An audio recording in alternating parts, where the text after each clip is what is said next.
Well, the hot stove is getting warm. That's right. It's colder in Houston, but the hot stove might be heating up. The Astros are said to be interested in going after a number one starter. Who is that and what are the possibilities? Eric has a theory he might want to share with you on this edition of Locked On Astros.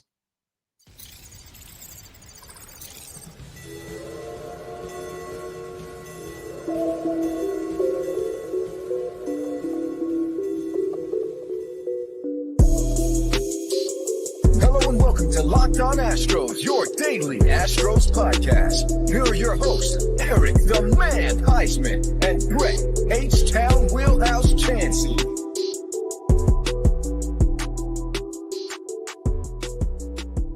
We are Locked On Houston Astros, and we hope that you join us for a daily Locked On Astros podcast. My name is Eric Huysman. You can find me on X at Eric Talks Astros. You can find the show at Locked On Astros, your team every day. And Brett, where can you find you at? They can find me at H-Town Wheelhouse on X, Instagram, and TikTok. They can find me at Stros411 on X, Instagram, and Facebook. Always positive, always Stros. All right, guys, today's episode is brought to you by FanDuel. Make every moment more. Right now, new customers get $150 in bonus bets with any winning $5 money line bet. That's $150 if your team wins. Visit fanduel.com/lockedon to get started today.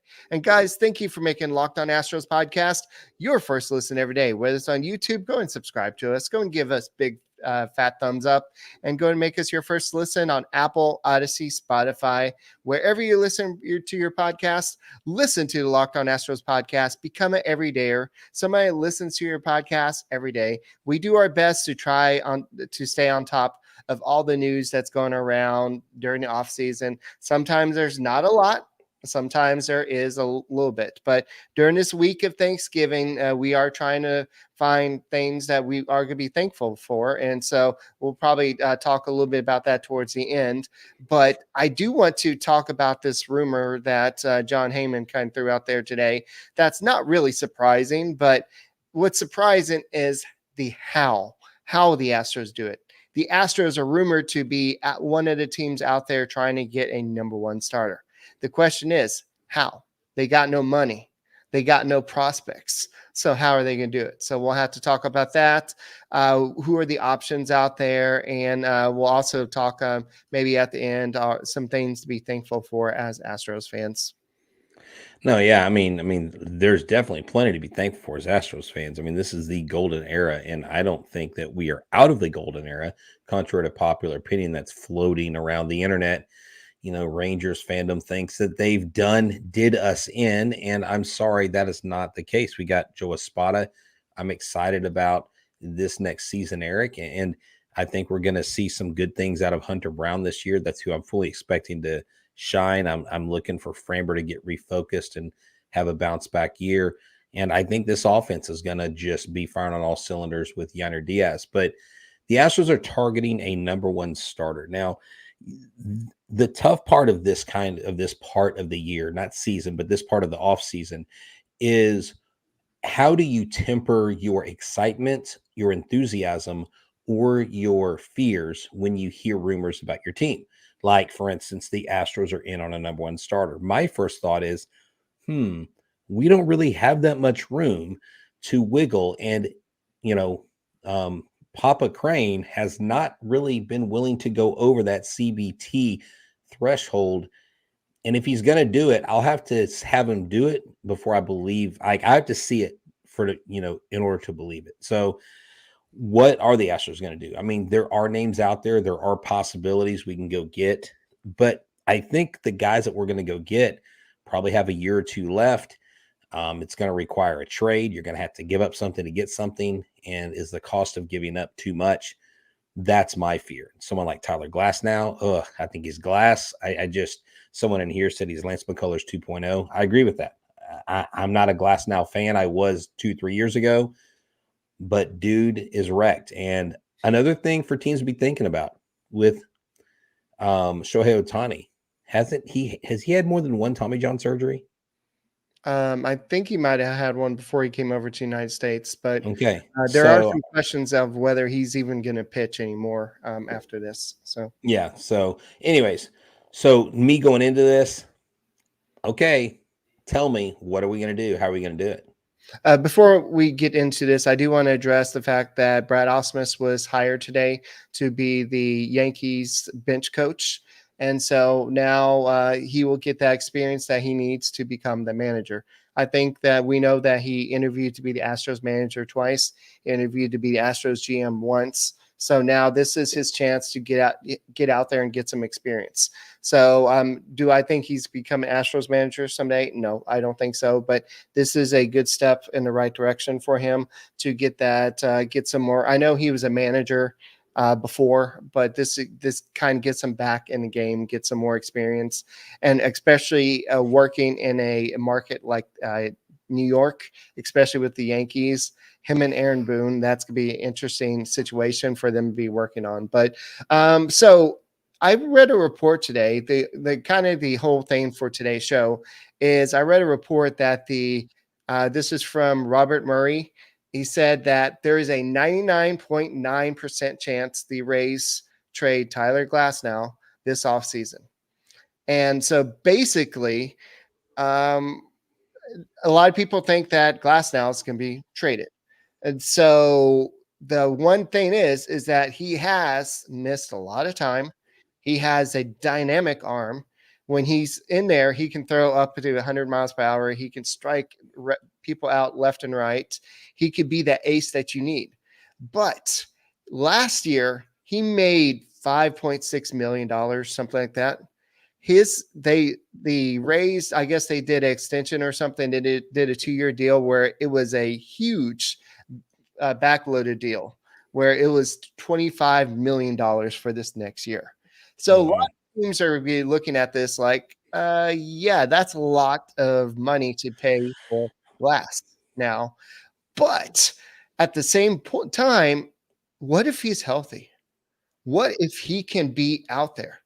And last year he was 10-7 and 21 starts. He had 162 strikeouts and 120 innings pitched. He had a 3.53 ERA.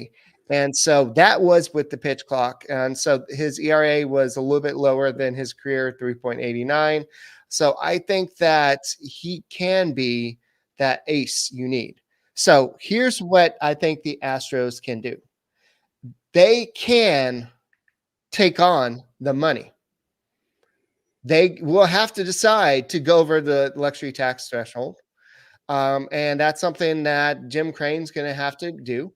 And they may have to trade from the current major league roster, aka a Hunter Brown.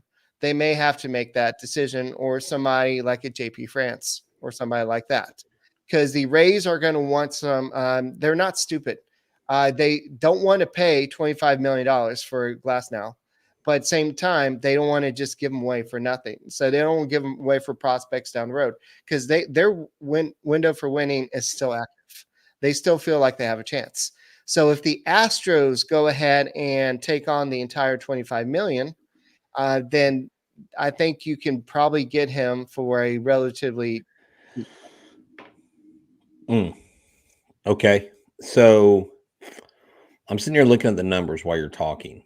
Okay. And I keep hearing 25 million. I'm looking at it on Spot Rack. That's a lot of money. So Eric, Right. In the last 4 seasons, this guy has missed 121 games, 111 games, 178 games, and 59 games. He's missed 469 games. Okay, 162 times 4. So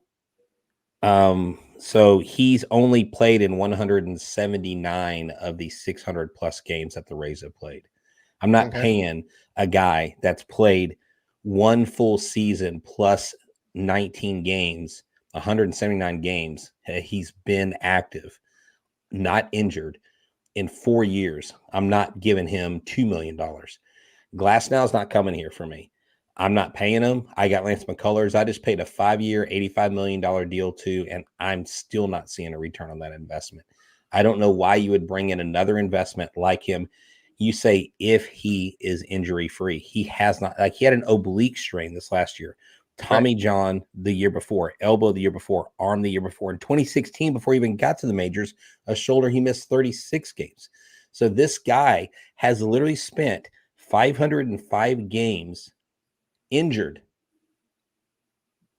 Why? Why would the Astros trade a France, a Hunter Brown who are healthy for a guy who is basically glass? I mean, the dude gets hurt more than Giancarlo Stanton. I mean, Giancarlo Stanton probably stands to get more games in than Glasnow. Right. If there is a pitcher on the market that's not injury prone like a Dylan Cease, now we're talking, but Dylan Cease doesn't have 25 million coming to him next year. He's still making a relatively low salary, but because of the control that you have to, that they're giving up, 8.3 million he's estimated to get in 2024. ARB2, he's got ARB3. He is in a unrestricted free agent until 2026. To me, with getting paid 5.7 million this last year, he would be the guy that I would trade a Hunter Brown or a JP France for to bring over to the Astros, but not Tyler Glasnow. For me, I'm going to be a hard pass. All right. So, yeah, we'll have to talk a little bit more about Dylan Cease. And I know a lot of people want a Dylan Cease and Lewis Robert package. I just don't think the Astros have the amount of prospects needed. We can talk about that in a second. But it's just interesting little idea I had.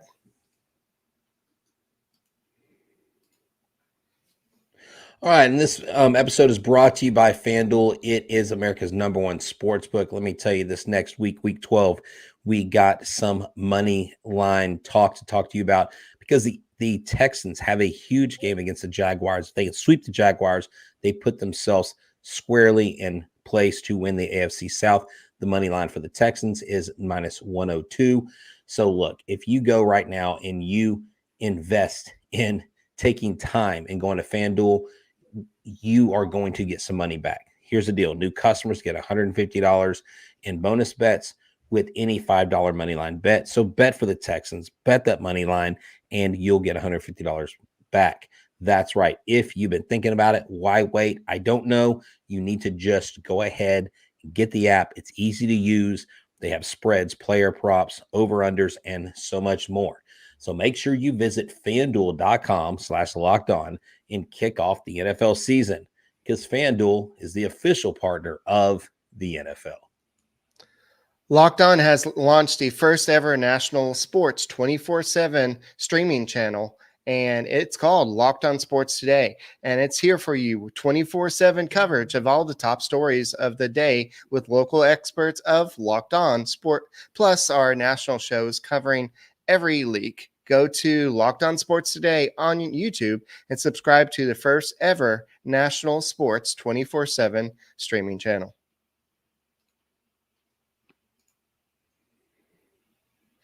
To his credit, last year, Tyler Glasnow pitched the most innings he's ever has in his career.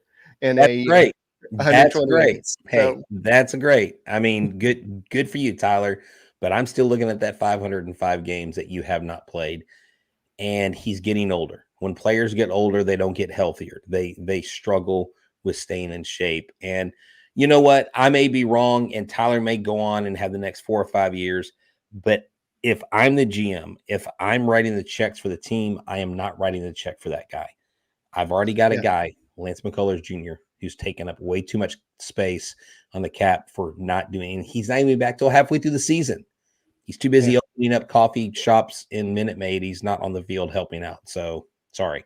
It's just kind of weird that he signed that deal with the Rays. It's like, yeah, we want to keep you for one more year, but that second year, we're probably going to trade you. It was a 2-year, $30.35 million deal, with the last year being $25 million. And that's like, so not a Ray type of deal. And so that's why I think the Rays they're like, yeah, we regret this deal now. So because yeah, we're going to go get rid of it.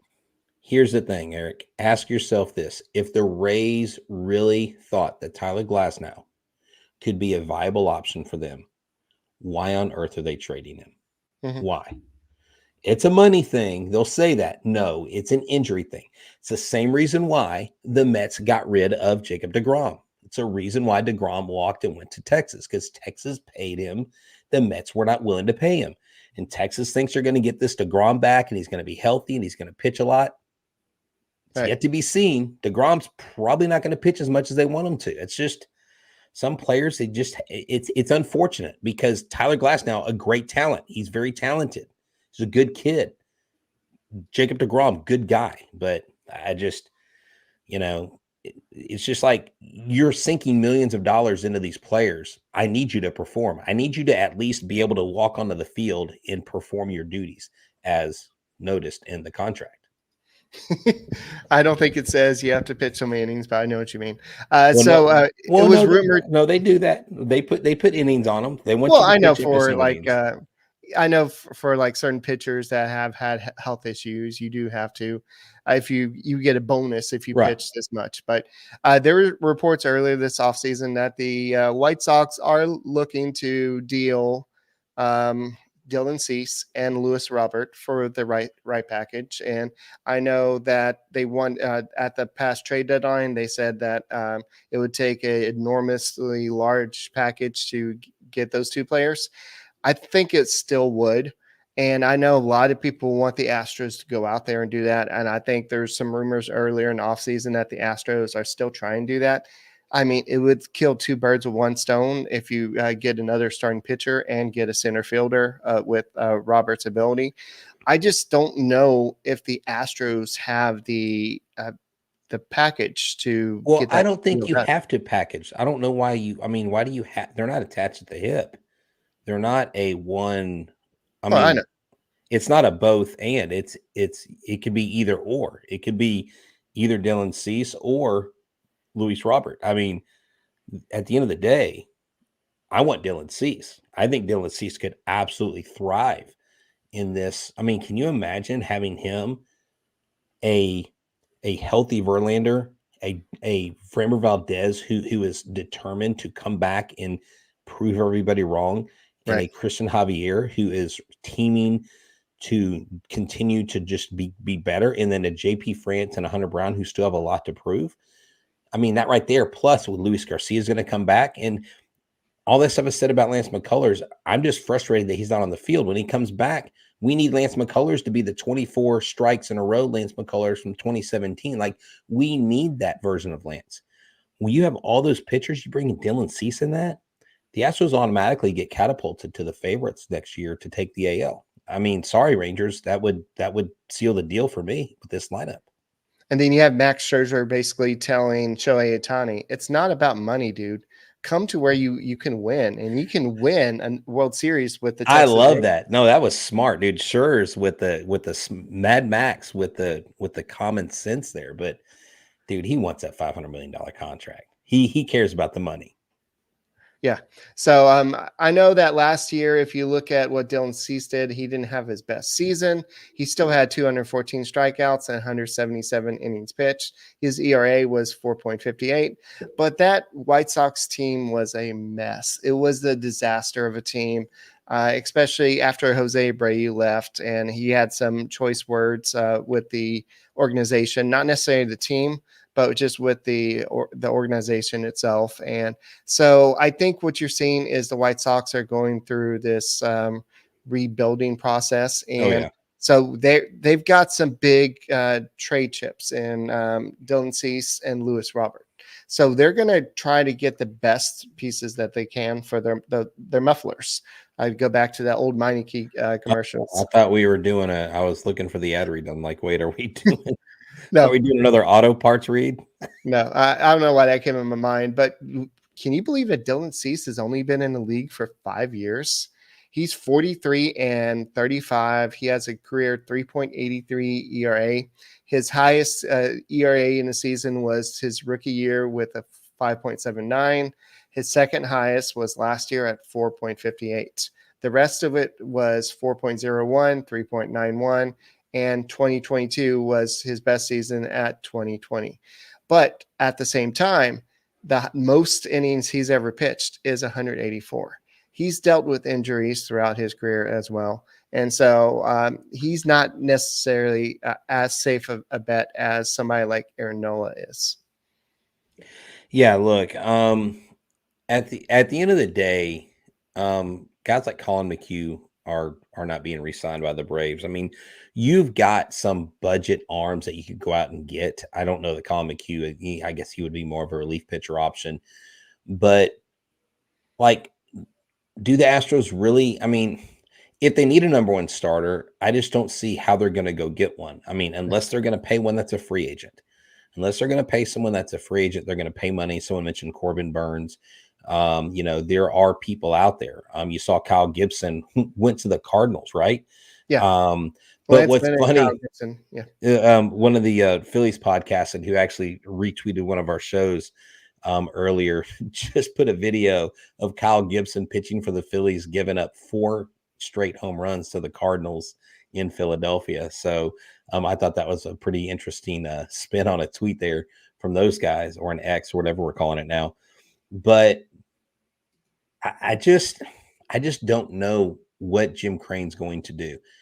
If Dana Brown can bring Jim Crane, say, look, this guy's going to push us over the limit, but this guy's also going to push us squarely back into the World Series, and we think he is the missing piece, I don't see why Jim Crane wouldn't do that.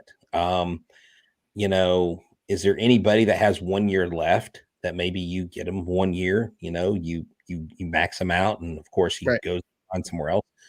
And that's really what we're looking at. But what about this Yamamoto guy? I mean, I would love Yamamoto. He's officially posted today at 8 a.m. This was on Tuesday. So he's officially available, and teams have till, I want to say it's December or January 1st to officially try to sign him before he gets taken off the market. And so a lot of teams are expected to make a bid for him, and the team that makes the best bid for him basically gets his services, and they can work out the contract from there.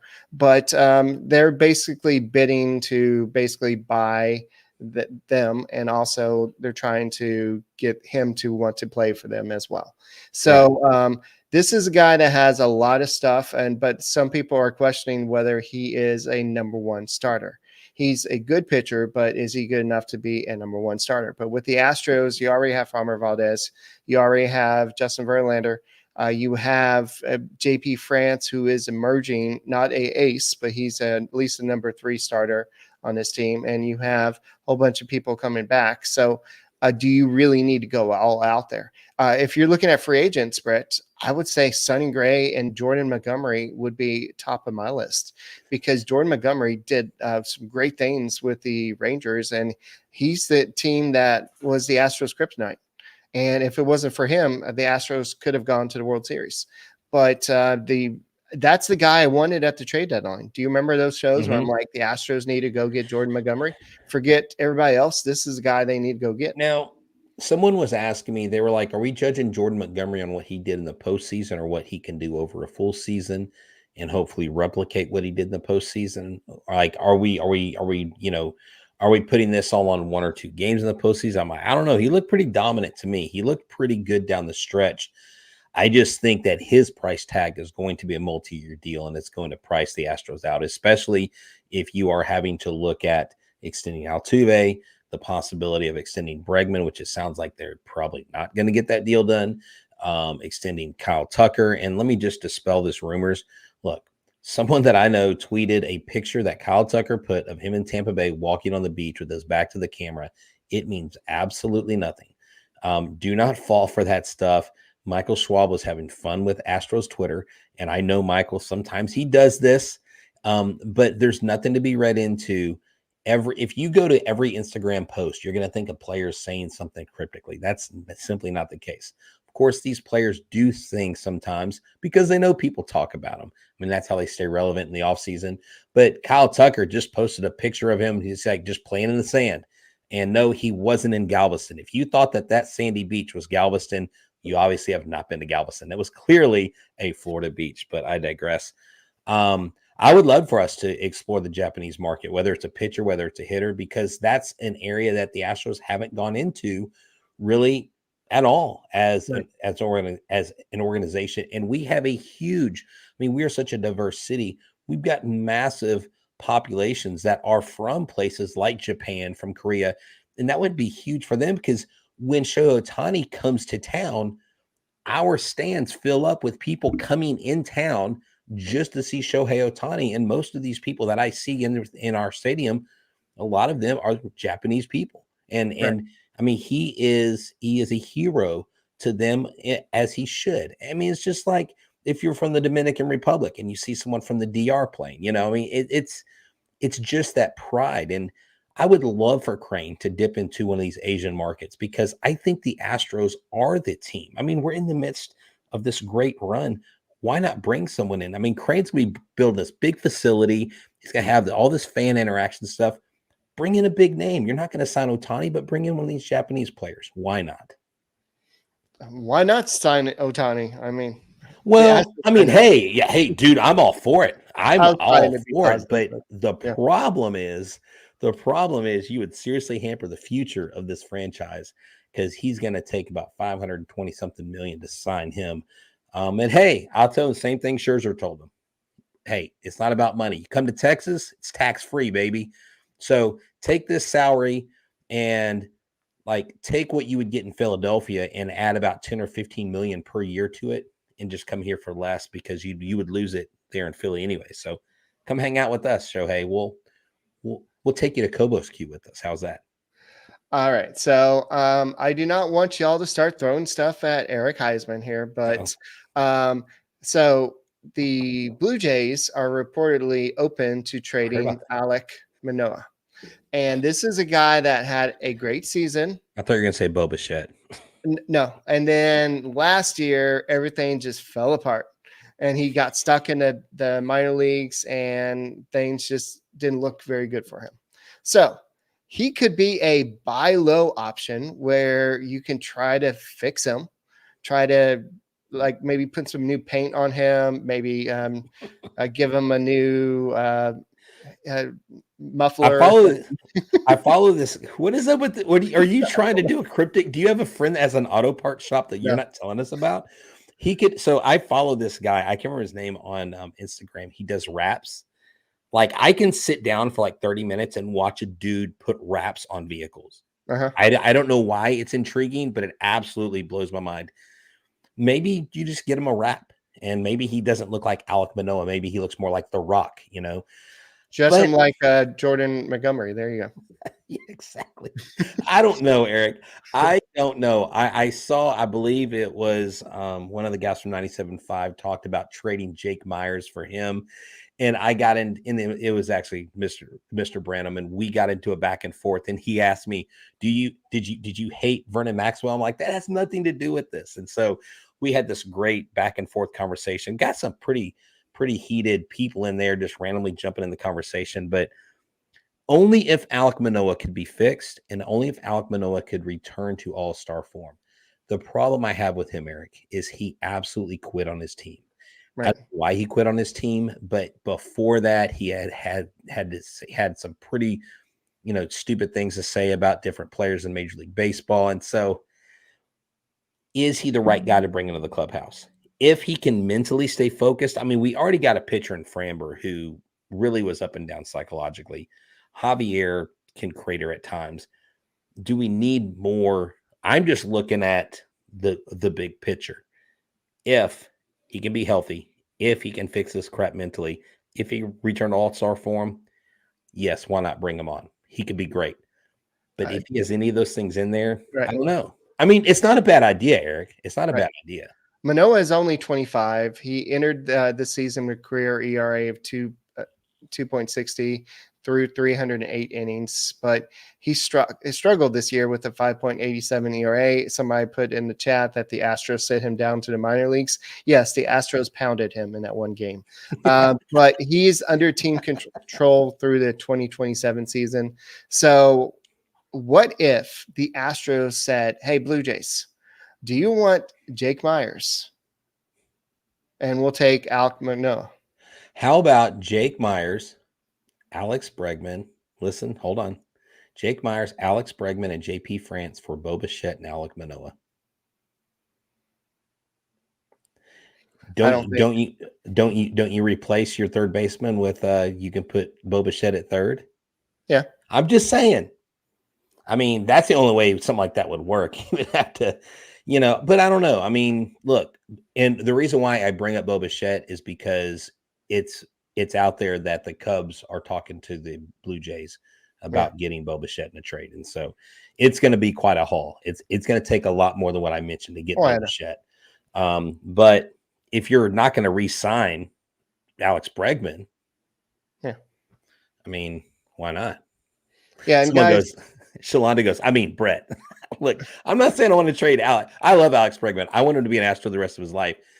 I've got to go with the reports and I'm trying to read the room, but yeah. Yeah, I don't know if I even want Alec Manoa, but I know. Here's what I'm saying. Dana Brown said he may have to be creative. That's as freaking creative as you can get. I mean, that's very creative. I mean, he's only 25. I mean, you know who else was 25 when they struggled? Brian Abreu. Brian Abreu, maybe he was a little bit younger, but he struggled and he was able to be fixed. And I know that Manoa had a little bit more success before Brian did, but Abreu did. But I think that the Astros of any team with their analytics and everything that they have, and he doesn't have to go through customs every time they go home.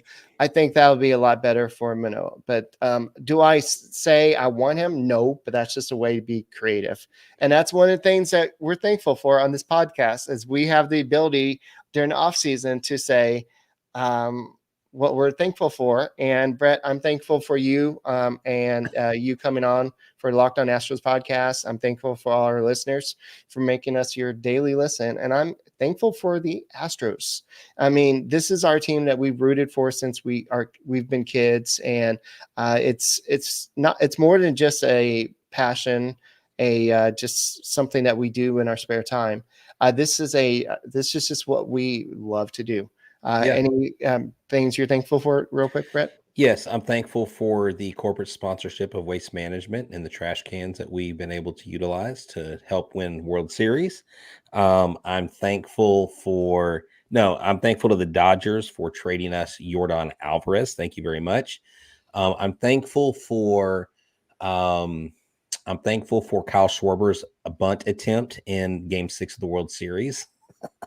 I'm thankful for Chas McCormick's catch on the wall. It was amazing. I still love that. I'm thankful for Oz Ocampo taking a chance on Jose Altuve. I'm thankful for the scout that talked the Astros into going to watch Framber Valdez under like a card-lit baseball field and sign him to a deal. And I'm thankful for, Justin Verlander coming to the light side and becoming one of us and hopefully ending his career here as an Astro. But dude, thankful seriously for you bringing me on 4 years ago. This next year will be my 5th season. Next year will be your 6th season. And Eric, I'm thankful for our listeners and our followers because you guys come in every single day. You follow us, you comment, you watch us, you listen to us. And when we meet you in public, you tell us how much you enjoy the show. And that, for the most part, is what keeps us going. And I'm telling you, there's not a better gig. I don't think there's a better fan base or viewing base or listening base in the Locked On Network than the Locked On Astros listeners. I mean, you guys are top notch. Thank y'all so much. I will be doing another Yordan Alvarez Funko Pop giveaway. And then after Thanksgiving, between Thanksgiving and Christmas, I'll be giving away some Astros cards. So thank y'all so much for making this. I'm, of course, thankful for my family, thankful for my faith and my Lord and Savior, because without him, I wouldn't have any of this. He makes it all possible. But you guys are the real MVPs. Thank you so much. God bless you. And may you have a wonderful Thanksgiving. Be thankful for what you have and be a blessing to someone this week. I'm H-Town Wheelhouse. He's Eric Huysman. This is Locked On Astros podcast, and we are your team every single day. Tell him, Eric. Go Astros, and we'll see you tomorrow. Gobble, gobble.